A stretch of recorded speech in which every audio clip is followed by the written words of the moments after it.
now. Thank you.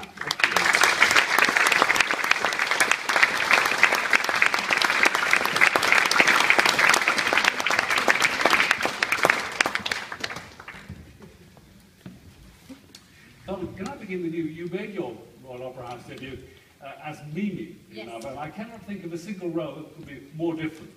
Oh yes, they are indeed. Completely different as a character and vocally, especially vocally. So give us a sense of what you need to do Elizabeth. Oh my God. It's very hard. It's very hard as an actress and as a singer. Because when you perform roles like Mimi can be, I don't know, one from 1,000 different girls, so you can find your way. But when you are playing, when you are singing, when you are acting an historical character, and such character as Elizabeth I, it's not easy. So I've tried to study a lot, to read a lot, biographies and watching movies, and I adored. My God, she's fantastic, Glenda Jackson. Oh my God, she's a legend.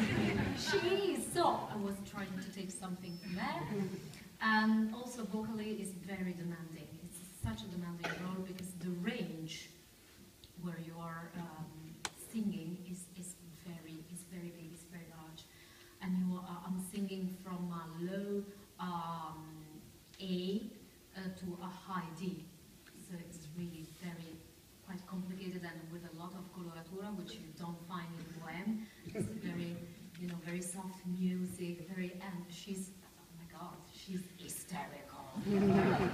What have you found out about Elizabeth in your work that has given you a kind of way of beginning to think about who you're going to be? Well, mostly she's a woman of power. She's a woman of power, and she has to show her power. Even if in her private life, she's a woman. She's a normal woman with her, love, hate, passion, not correspondent love, and that makes her really nasty, really, I don't know, how I could say, not respectful. She's used to getting her own way. She's not going to take no for an answer. Yeah, but you know what? It's very different. The history, the real history of Elizabeth and Mary Stuart and Leicester and all the characters of that age. The plot of the opera is completely different because it's more focused on a private affair. There's, of course, the political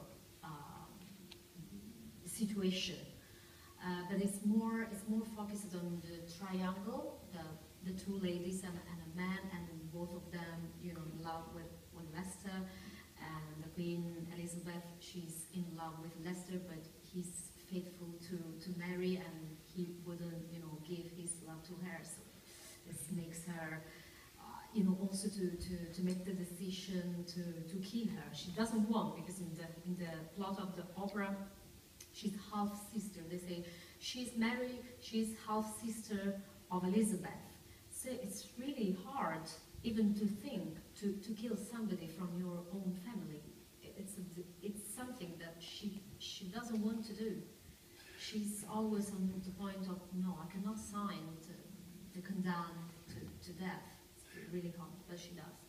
Matthew, tell us a little bit about Talbot, and what do you think drives Talbot? So Talbot is a slightly duller character. He's a very nice, good, dull person. There's some amazingly nice music, but he, in history, George Talbot was the Earl of Shrewsbury, and he was Mary's protector for 14 years. When she came down from Scotland, Elizabeth put her in. Talbot had Mary in his house in Sheffield for 14 years.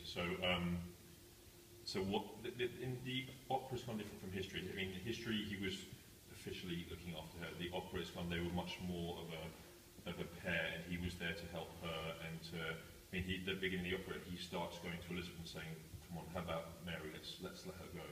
And then that kind of gets Elizabeth going.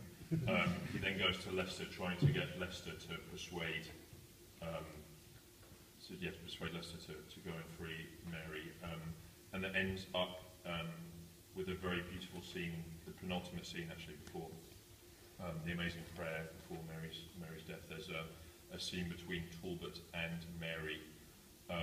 Obviously, being an Italian opera, it was a nice pro-Catholic thing, so they wanted to, go against so it was very anti-Protestant. So they wanted to have a confession scene where Mary is able to, in a Catholic way, get rid of all her guilt, which is what that scene is about. It's an incredible scene actually between the two of them. Now you're going to reveal yourself in this production, or maybe you don't yet know. I think we are. Yeah. But, I mean, I've done it before, and it wasn't the priest. It wasn't, but I think Marjorie and Patricia here, and that was mentioned. You've done it before, of course, in New York, isn't it? Yeah. And I wonder what it's like coming back to a part like this in another house under different circumstances. And I've also just arrived actually on Monday morning from Bordeaux. I've been doing Anna Bolena, so that's the prequel. So I'm all chewed up, hence the silly beard. I mean, I think it's always for us. I mean, we spend so much time learning music and doing it. Always the first time doing something is very different from when you come back to do a piece.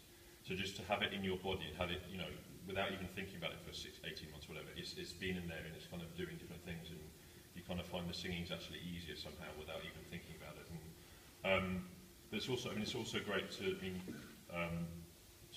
do things differently. I mean, obviously, when you're given a lot of words to do, there's many ways that they can be interpreted. So you go to one director who wants it in one way, and then you go to another director and they maybe want it in another way. So you kind of, for yourself, you can bring different bits from different productions into each other, or just ideas, even though you're doing, things, characterization things that. And is there a sense you're having to unlearn things?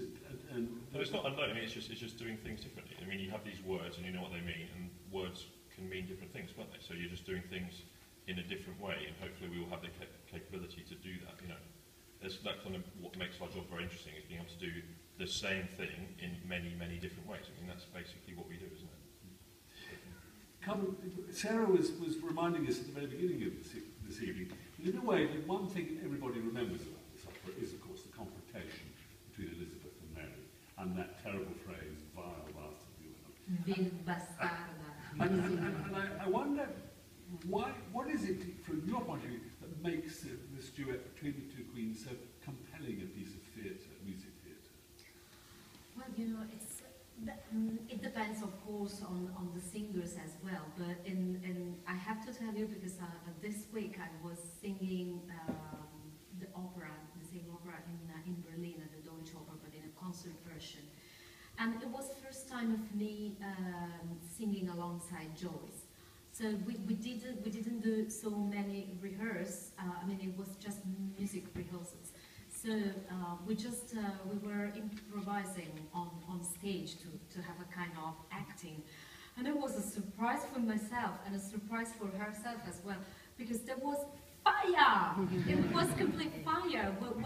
When she's such an actress, and when she was telling me, "Vil bastard, you bastard, impure daughter of Boleyn," and all these very strong things, and I'm ashamed for you walking on the soil of England.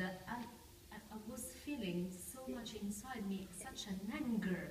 And I was like, what? I was feeling like, having the same feeling that maybe the Queen or another woman can be so much offended from another woman. And so I was like, my God, I'm coming to kill you for real!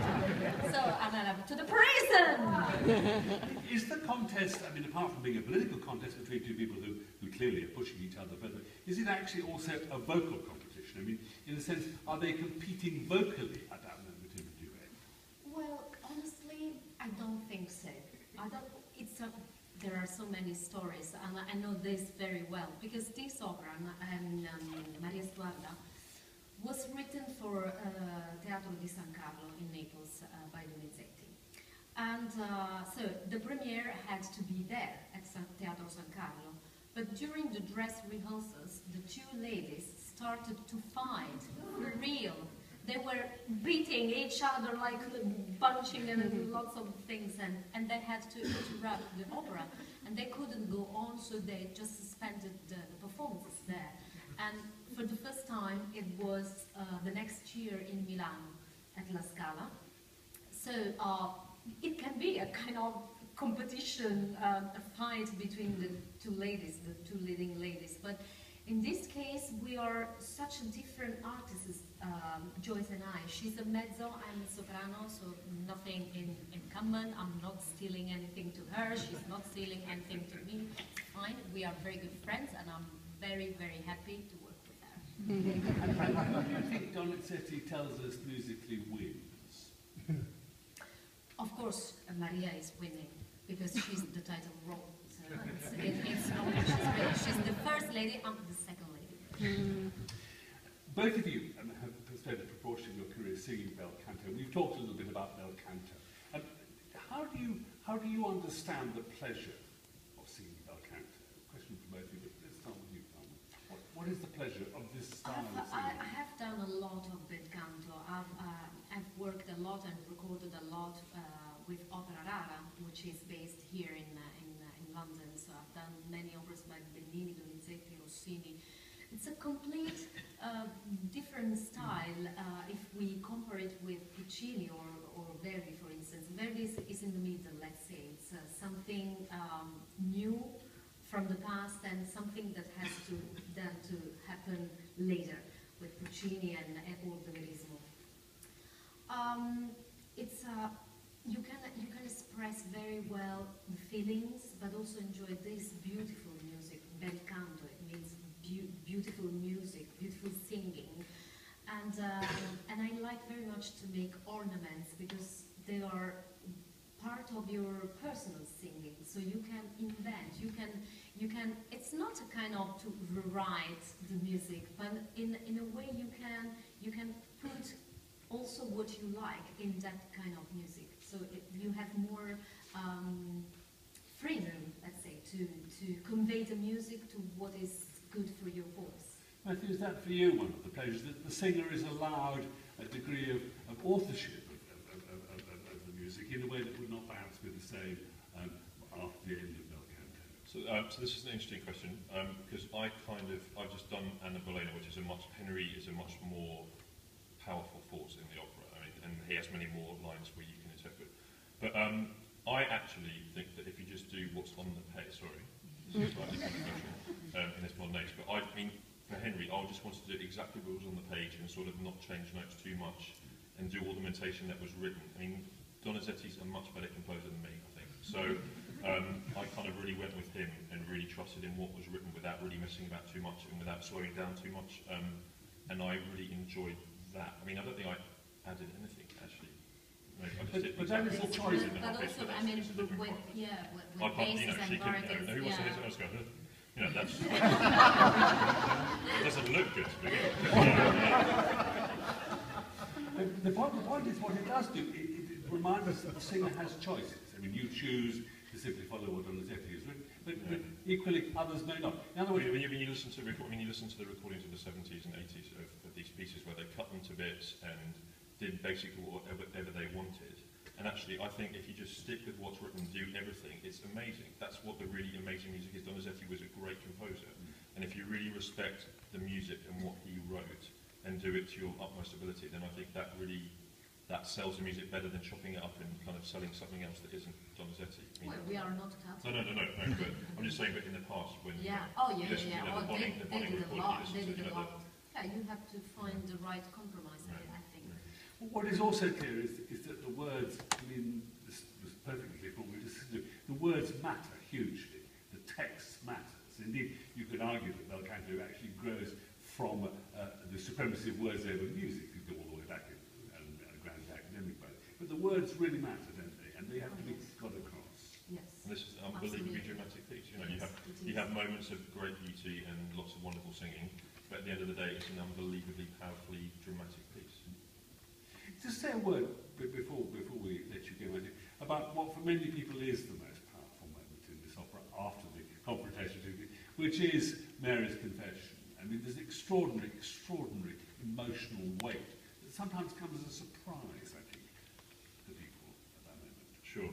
Yeah. I mean, probably at that time there was never anything written in any way similar. I mean, it's kind of very unique in opera. The whole scene. It's, it's a 15-minute scene where one woman that we know is about to go off and be killed is expressing all that she wants to get off her chest before she goes. And Talbot wants her to go nobly to her death.